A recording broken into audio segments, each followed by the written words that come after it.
Mbyllet pa vendim për Shqipërinë dhe Maqedoninë e Veriut dita e parë e samitit BE-s. Macron nuk ndryshon qëndrim, ndërsa presidentja e Komisionit Evropian dhe kancelaria Merkel kërkuan që për dy vendet të merret një vendim pozitiv.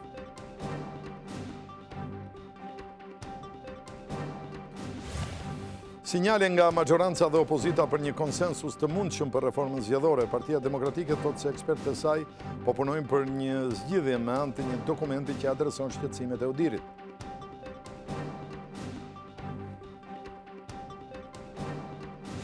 Ish gjyqtari i Fierit Roland Dysi dënohet me 3 vjet burg dhe 5 vjet heqje të së drejtës për të ushtruar funksione publike.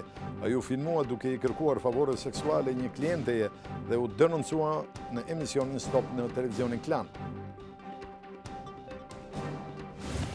Monedha e përbashkët europiane forcohet sërish kundrejt lekut. Ekspertë ekonomistë thonë se shkak është rritja e kërkesës për euro nga bankat tregtare dhe rritja e vlerës monedhës edhe në tregun e jashtëm.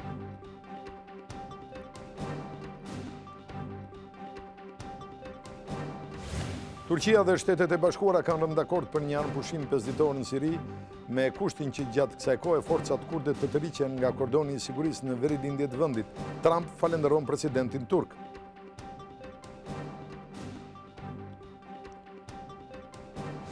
Ismail Kadare nderohet me çmimin ndërkombëtar Neustadt, i cili konsiderohet si Nobeli Amerikan i letërsisë. Shkrimtari shqiptar vlerësohet si një ndër shkrimtarët më të mëdhenj në botë dhe si kampion i demokracisë dhe fjalës lirë.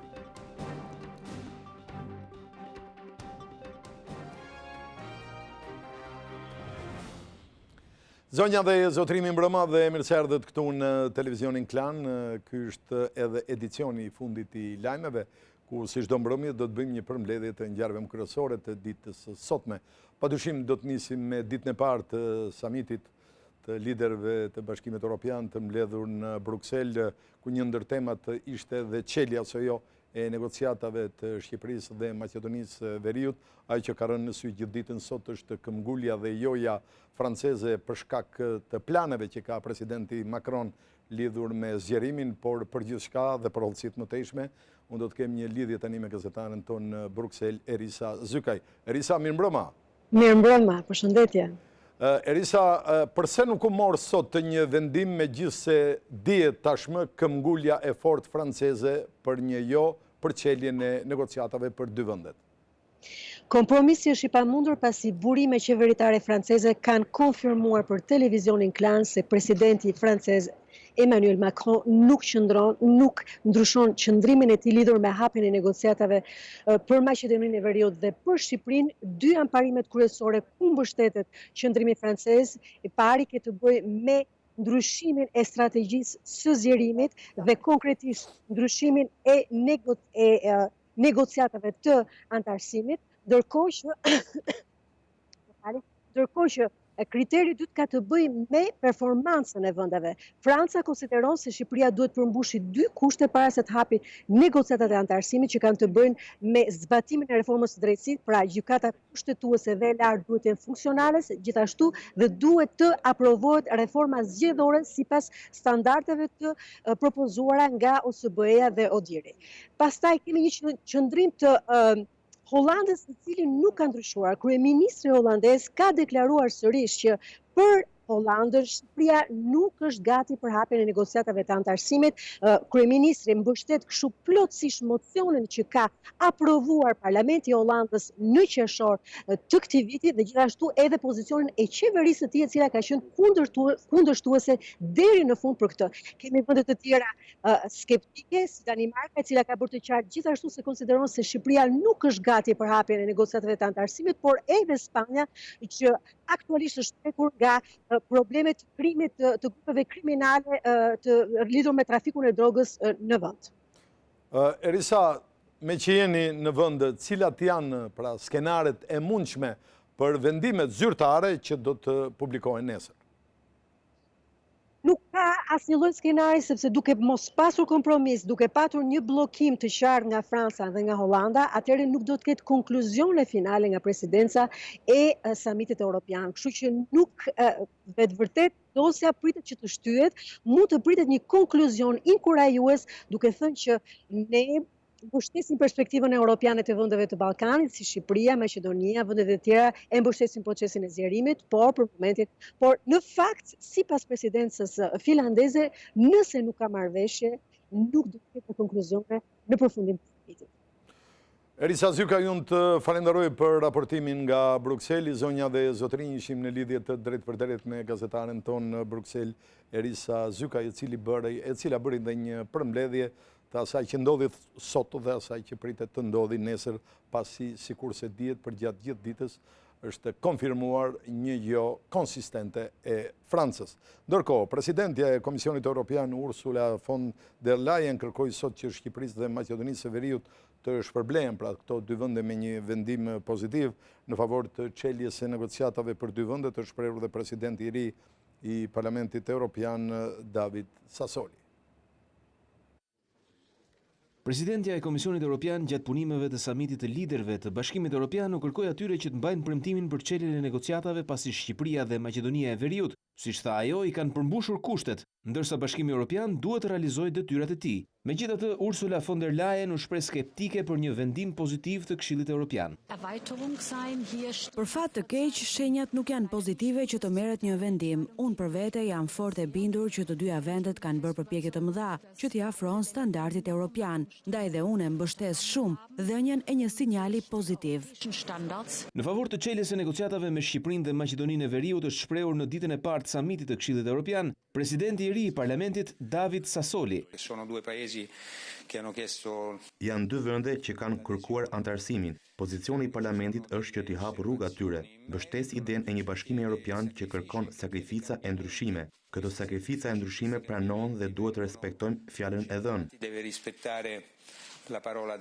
Vendimi për hapjen ose jo të negociatave me Tiranën dhe Shkupin do të merret para ditën e të premtes në ditën e dytë të samitit të Brukselit. Kancelaria Gjermane Merkel deklaroi në Bundestag përpara se të nisej për në samitin e liderëve të Bashkimit Evropian se Shqipëria dhe Maqedonia e Veriut meritojnë që t'u jepet një perspektivë europiane.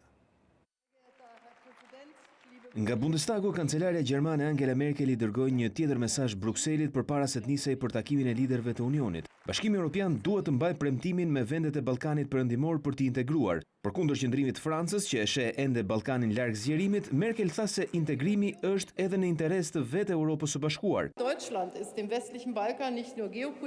Gjermania është shumë e lidhur me këtë rajon jo vetëm gjeopolitikisht, por dhe ekonomikisht, dhe nga ana shoqërore përmes njerëzve që prej andej jetojnë këtu. Është në interesin e përbashkët evropian që t'i integrojnë vendet e Ballkanit Perëndimor në mënyrë afatgjatë, jo vetëm në Europë, por dhe në Bashkimin Evropian. Prandaj duhet t'i qëndrojmë angazhimit ton për t'u dhënë këtyre vendeve një perspektive europiane. Mbajtja e premtimeve është premisa më e mirë për t'u kërkuar fqinjve tanë në Ballkanin Perëndimor për parime në reforma dhe shtetin e së drejtës. Kjo është po ashtu premisa më e mirë për mirëqenien, stabilitetin dhe sigurinë brenda Europës. Kancelarja e mbrojti edhe një herë rezolutën e Bundestagut duke e quajtur një shtys për vendet e tjera. Ajo shprehu bindjen se Shqipëria dhe Maqedonia e Veriut e meritojnë hapjen e negociatave, ndonse tha se shanset për një vendim pozitiv nuk janë të mira. E kam përshëndetur dhe e falenderoj Parlamentin Gjerman që me vendimin e 27 shtatorit bëri të mundur që kjo përgjegjësi për Ballkanin Perëndimor të ligjërohej. Me këtë vendim u kemi ndërtuar dhe njohur partnerëve të tjerë europian që ende kanë dyshime. Prandaj besoj se pozicioni ynë është shembull dhe shtys për të tjerët. Unë jam e bindur që ja vlen që t'i japim Shqipërisë dhe Maqedonisë së Veriut një perspektivë europiane. Të debat do e bëjmë sot në Këshillin Evropian dhe shpresoj që edhe ata që nuk janë bindur ende të binden, por besoj se shanset që të arrijmë një vot unanime nuk janë të mira. Franca e kundërshton hapjen e negociatave për shkak se kërkon që Europa të adoptojë një mekanizëm tjetër për integrimin, duke ndryshuar proceset e ndjekura deri tani. Presidenti Macron shprehu edhe shqetësimin për numrin e lartë të azilkërkuesve nga Shqipëria, por kundër zgjerimit ai u shpreh edhe për Maqedoninë e Veriut. Komisioneri Han ka deklaruar sot në Bruksel se Shqipëria i ka kryer të gjitha detyrat që janë kërkuar nga Brukseli për çeljen e negociatave dhe nëse do të ketë një vendim negativ, tha ai, kjo nuk ka të bëjë me dështimin e Shqipërisë. Në një deklaratë me kryeministin Rama, ai tha se gjithçka lidhet me zhvillimet e brendshme të Bashkimit Evropian. Komisioneri për zgjerimin Johannes Hahn ishte i drejt për drejt pak orë përpara mbledhjes së krerëve të Këshillit Evropian. Në një komunikim me mediat në krah të kryeministrit Edi Rama në Bruksel, ai tha se nëse vendimi për negociata do të jetë negativ, kjo nuk lidhet as pak me ndonjë dështim të Shqipërisë, por me zhvillimet brenda Bashkimit Evropian. Kishim një marrëveshje bazuar mbi një vendim unanim të gjithë vendeve anëtare për 5 prioritetet kyçe, mbi të cilat përpiluam një vlerësim vjet. Përsëri këtë vit bëm një vlerësim dhe rekomanduam njësoj si vitin e kaluar që të nisin negociatat. Nëse nuk ndodh sot, sepse është agjende e Këshillit Evropian, nuk do të ishte për ndonjë dështim të Shqipërisë apo qeverisë së vendit. Është një çështje që lidhet me dinamikat e brendshme të Europës dhe mendoj që është e rëndësishme që ta dinë qytetarët e Shqipërisë këtë. Do të doja vetëm të inkurajoja qeverinë të vazhdojë me reformat që po zhvillon, sepse është në interes të qytetarëve shqiptar, nuk bëhet për të na kënaqur ne. Qëndrimin e komisionerit Hahn, kryeministri Edi Rama e artikulon prej kohësh dhe përsërit se pavarësisht vendimit të datës 18, qeveria e tij nuk do t'i ndalë reformat. Përtej faktit se çfarë kemi bërë ne dhe çfarë duhet bëjmë, jemi në kushtet kur në Këshillin Evropian diskutohet për çfarë duan apo nuk duan të bëjnë vetë anëtarët e familjes për familjen e tyre. Nga njëra anë ne duhet ta kuptojmë qartë këtë situatë dhe nga ana tjetër të vazhdojmë procesin e reformave. Ndërkohë, po gjatë kësaj të njëjteje, kryeministri Edi Rama së bashku me kryeministrin Zaev kanë zhvilluar takimin e paralajmëruar me kryeministrat evropian të partive europiane socialiste, si dhe komisionerët politik në Bashkimin Evropian që vijnë pikërisht nga këto parti. Në rrjetet sociale, kryeministri shkruan se në këtë takim është diskutuar për rëndësinë që ka për vetë Unionin dhe jo vetëm për Shqipërinë dhe Maqedoninë e Veriut, një vendimarrje pozitive në Këshillin Evropian. Reforma zgjedhore e cilësuar nga ndërkombëtarët si një proces që klasa politike duhet ta finalizojë brenda vitit ka vënë në lëvizje si majorancën ashtu dhe opozitën. Teksa majoranca thotë se reforma zgjedhore është e vetmja platformë për zgjidhjen e krizës, të cilën mund ta diskutojë me opozitën jashtë parlamentit. Sinjale pozitive vijnë edhe nga selia blu. Prej disa ditësh ekspert të Partisë Demokratike kanë filluar punën për reformën elektorale, duke dhënë edhe zgjidhje konkrete, bazuar në platformën 5 pikëshe që i kanë ofruar majorancës. Ne po punojmë për zgjidhjet, nuk po flasim për drafte, por mbi bazën e platformës tonë ecim përpara me zgjidhje konkrete të cilët më pas do të kërkojnë dakordsinë e aspektit politik real. I mandatuari i Lulzim Bashës, ish bashkëkryetari i Komisionit të Reformës Zgjedhore Oert Bylukbashi, thotë se ndonë se nuk ka ende një konsensus me majorancën. Opozita e bashkuar po i paraprin këtij procesi që nis nga zbatimi i prioriteteve të OSBE-Odirit. Shitblerja e votës që është rekomandim prioritar, presioni mbi zgjedhësit janë sot të ndaluara nga Kodi Zgjedhor dhe Kodi Penal, por nuk ka as ndjekje penale dhe as garanci që i jepen nga Komisioni Qendror i Zgjedhjeve apo gjykata. E përjedhoj për këto sa do ta ndryshojmë Kodin Zgjedhor, nuk ndryshojmë asgjë në lidhje me mungesën e vullnetit të Edi Ramës dhe qeverisë tij për të zbatuar. Këtë kërkojmë ne dhe ndërkombëtarët janë gjithmonë më afër një ideje e cila do të çonte në zgjidhje efektive pa u marrë me modalitetet formale. Ekspertët e opozitës kanë gati edhe arkitekturën e reformës zgjedhore. Ne bazohemi tek gjithë ajo punë që është bërë më parë në Komisionin e Reformës, prioritete si ato që janë financimi i partive politike, votimi elektronik mbetet përsëri një çështje shumë e rëndësishme për të shmangur abuzimin që bëjnë partitë politike nëpërmjet komisionerëve apo elementeve kriminal jashtë procesit për të manipuluar votën e shqiptarëve, çështje të karakterit të rëndësishëm siç është sistemi zgjedhor apo administrata zgjedhore, votimi i emigrantëve apo problematika të tjera, çështjet e medias, të cilët kërkojnë zgjidhje konkrete detajuara. Vetë kryeministri Rama e ka bërë të qartë se reforma zgjedhore do të bëhet vetëm mbi bazën e rekomandimeve të OSBE-Odirit. Përmbyllja e reformës elektorale është një prej kushteve të Bundestagut për negociatat. Celia e OSBE-s e shet të pamundur realizimin e saj brenda aktiviti dhe shpreson që nëse palët tregojnë vullnet, ajo të mbyllet në gjysmën e parë të vitit të ardhshëm.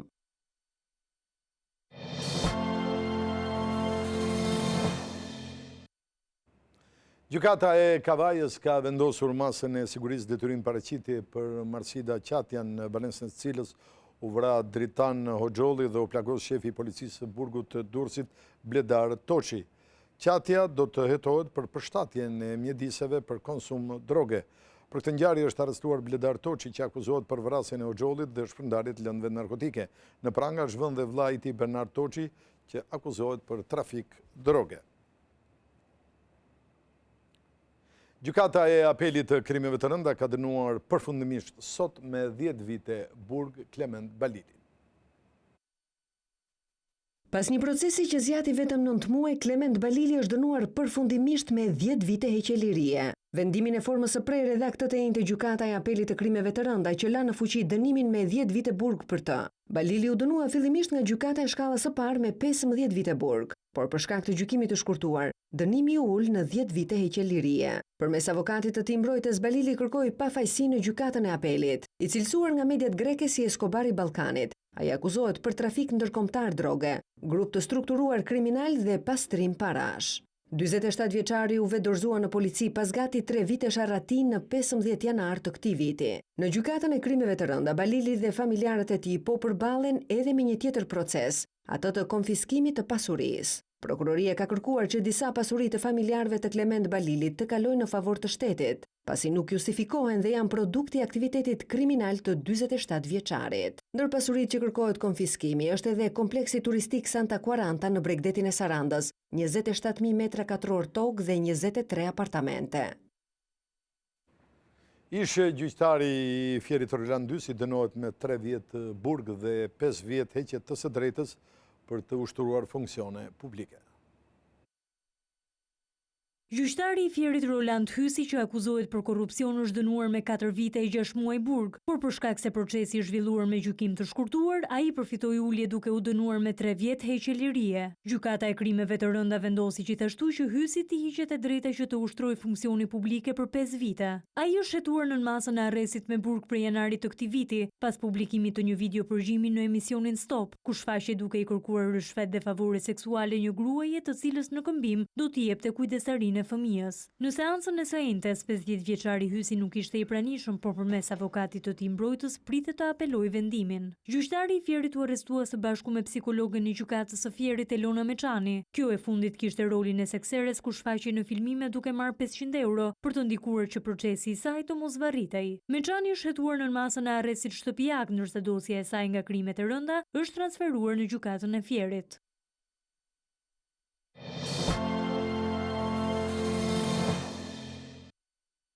Kaluam tek ekonomia dhe do të flasim për euron e cila ka filluar të forcohet në raport me lekun. Për herë të parë monedha e përbashkët europiane ka nisur forcimin në tregun e këmbimit valutor vendas. 1 euro këmbet me 123.78 lek, duke arritur nivelin më të lartë për gjatë gjithë këtij viti.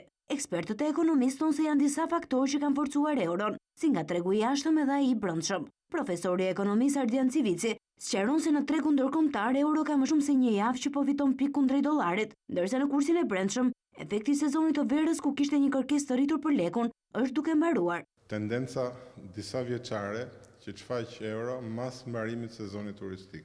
Së dyti lidhet edhe me tregjen ndërkombëtare, po të shikosh në 2 javët e fundit, edhe si pasojë e disa politikave të Bankës Qendrore Europiane që mbulon eurozonën, euro është forcuar. Por ekspertët evidentojnë se edhe transaksionet për blerjen e euros nga Banka Qendrore dhe bankat e nivelit të dytë kanë rritur kërkesën për të në treg. Sidomos Banka e Shqipërisë ka bërë dhe vazhdon të bëjë her pas here blerjet e eurove në treg, qoftë për të shtuar rezervën valutore, qoftë për arsye të tjera. Njëkohësisht edhe transaksionet në euro në bankat e nivelit dytë kanë një rritje. Në tregun e këmbimit valutor vendas edhe paundi britanik është duke u forcuar ndjeshëm, ndërsa dollari amerikan ka qëndruar në të njëjtat kuota, rreth vlerës 111 lek. Ekspertët bëjnë thirrje që qytetarët të mos pozicionohen në monedha të caktuara, përsa kota ardhurat e tyre janë në lek, pasi në të ardhmen mund të pësojnë humbje.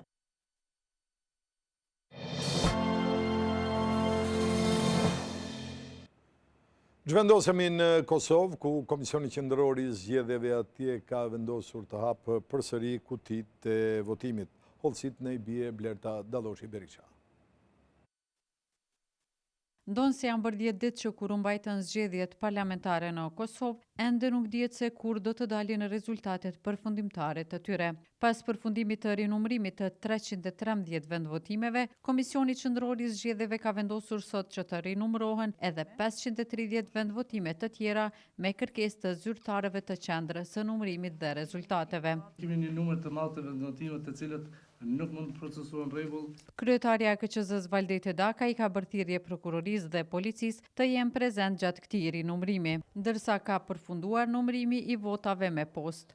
Nga 13.241 vota të vlefshme të ardhura me post nga diaspora, prin lëvizja vetëvendosje me 7.030 vota, e pasuar nga Lidhja Demokratike e Kosovës, e cila ka marrë nga diaspora 2.158 vota, PDK-ja u radhet e treta me 2.139 vota, koalicioni Nisma AKR PD 916, ndërsa AAK PSD 555 vota. Ndërkohë ditëve në vazhdim pritet të nisë edhe numërimi i votave me kusht. Derisa për votat e ardhura nga Serbia, KQZ-ja ende është duke pritur rezultatet e analizave. Blerta Dalloshi Berisha, TV Klan Prishtinë.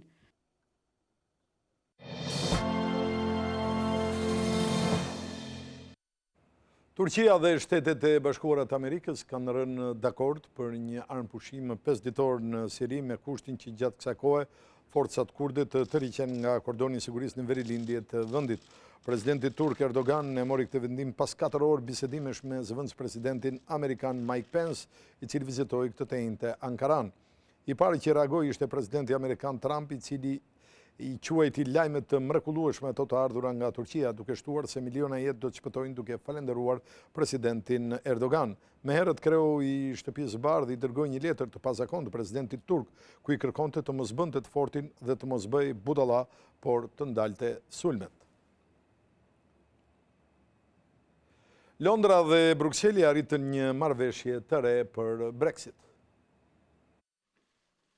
Marrëveshja e re mes Brukselit dhe Londrës për shkëputjen e Britanisë së Madhe nga Bashkimi Evropian mori pëlqimin e krerëve të shteteve të Unionit. Tashmë gjithçka është në duart e Parlamentit Britanik, ku ujërat nuk janë shumë të kthjellta. Presidenti në detyrë i Këshillit Evropian Donald Tusk tha se në dallim nga marrëveshja e parë, kryeministri Boris Johnson ra dakord që të mos ketë kontrolle të rrepta kufitare, por pikat thjeshta kontrolli në kufirin mes Irlandës së Veriut dhe Republikës së Irlandës që përcaktojnë qartë sovranitetin e Britanisë së Madhe mbi pjesën veriore të ishullit. Por presidenti në detyrë të Komisionit Evropian Jean-Claude Juncker, ky është shansi i fundit për një marrëveshje me Britaninë, pasi nuk do të ketë mbështyrje përtej 31 tetorit. Por me shumë gjasa marrëveshja do të hasë vështirësi me miratimin në Parlamentin Britanik, pasi Partia Unioniste e Irlandës së Veriut, aleate e Boris Johnsonit, është shprehur skeptike edhe për marrëveshjen e re, ndërsa opozita laboriste e konsideroi atë si më të keqe se ajo e arritur nga Theresa May.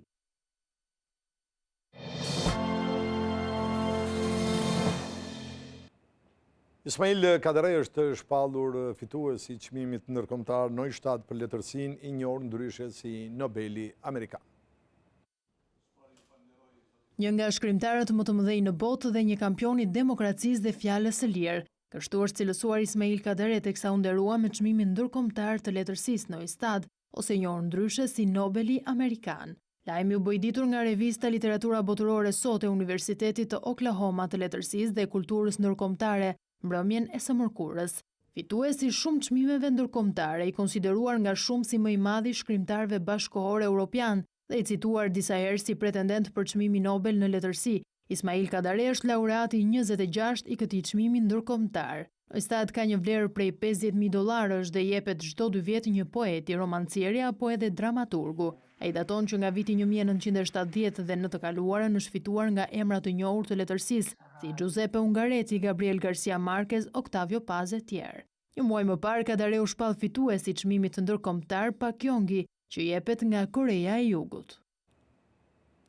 Në Prishtinë është zhvilluar një protest kundër dhënies së çmimit Nobel për letërsinë austriakut Peter Handke. Disa persona kanë protestuar para ambasadës suedeze në Prishtinë në shenjë pakënaqësie pasi çmimi Nobel për letërsi ju nda autorit austriak Peter Handke. Sipas organizatorëve, qëllimi i protestës është që të përçojnë mesazhin të Akademia Suedisë se shpërbleu njeriu që përkrau regjimin e Miloševićit, i cili kreu krime mbi shqiptarët dhe bosnjakët. Protesta ka për qëllim që të shprehim mospajtimin ton, pakënaqësinë ton, irritimin ton me Akademinë Suedeze që i ka nda Nobel shkrimtarit, njërit prej shkrimtarëve më problematik dhe më jo human të kohës tonë. Protestuesit e dorëzuan një zarf të ambasada suedeze me imazhe shkatruese të regjimit të Miloševićit. Këto imazhe përmes ambasadës do t'i dorëzohen Akademisë Suedisë, e cila ndau këtë çmim. Blerta Dalloshi Berisha, TV Klan Prishtinë.